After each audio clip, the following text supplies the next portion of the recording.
we talked about the beautiful, good, and true. Those are the quadrants.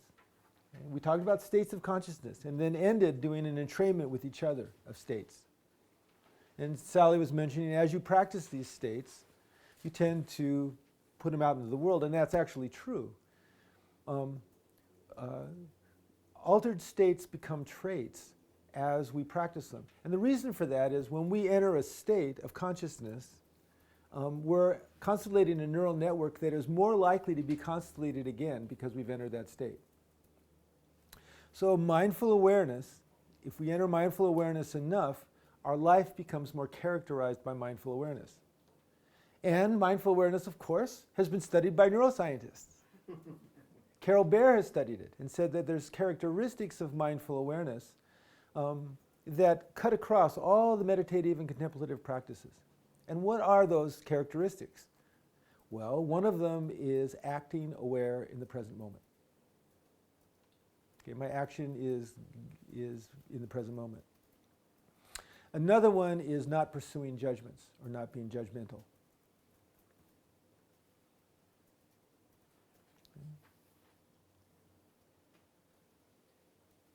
Another one is being aware in the present moment, which is different from action.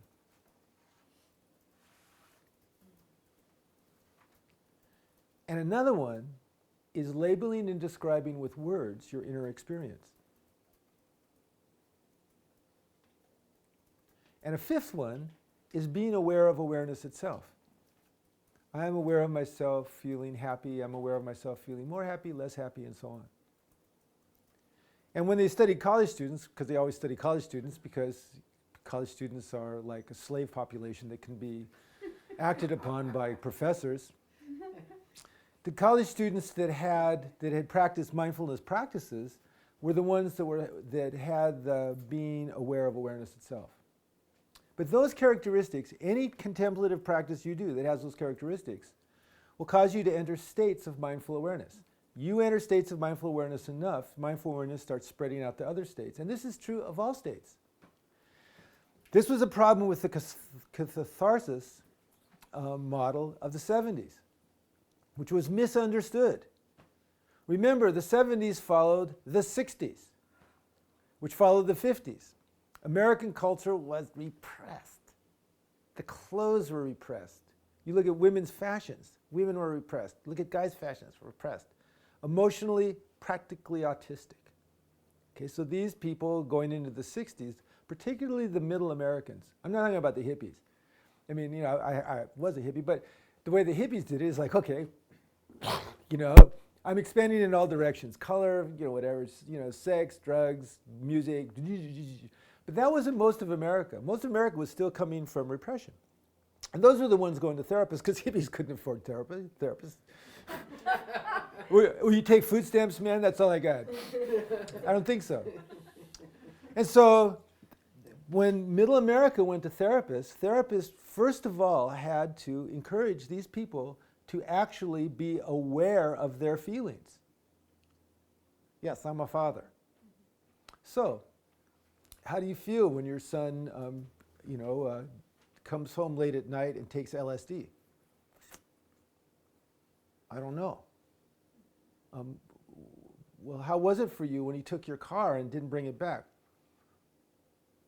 I like that car. Weren't you angry? I don't get angry. Okay.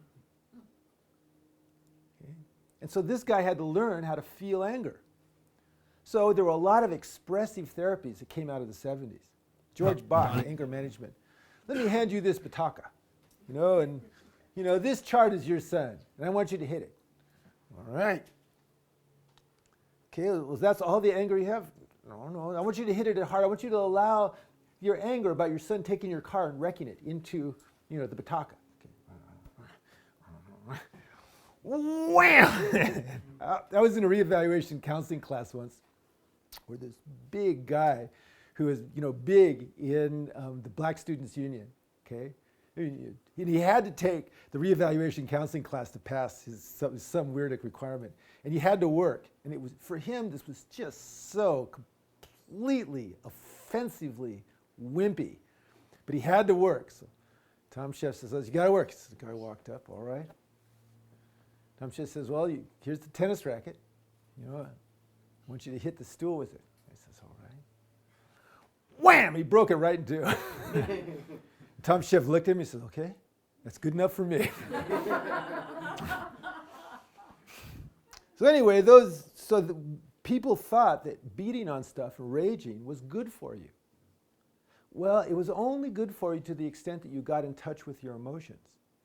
But after that, you were practicing rage, and that's not good for you. Crying was good for you to the extent you were in touch with your sadness. After that, you were practicing crying, and same with fear and so on. Because once you feel an emotion and accept it and act on it and let it go, that's the flow of emotion. Feel, accept, act on, let go. Feel, acknowledge, accept, act on, and let go. And when we're in that flow of emotion, you know, those emotions that happen every 0.3 of a second, we're feeling them, accepting them, acting on them, letting them go. That causes us to cruise through our life harmoniously. If it's an intense emotion, I feel it, accept it, act on it, and let go. You notice there's a gracefulness around this. But what happens if I refuse to feel it? There's a jerk. This is where my friend Denton Roberts thought the term jerk came from.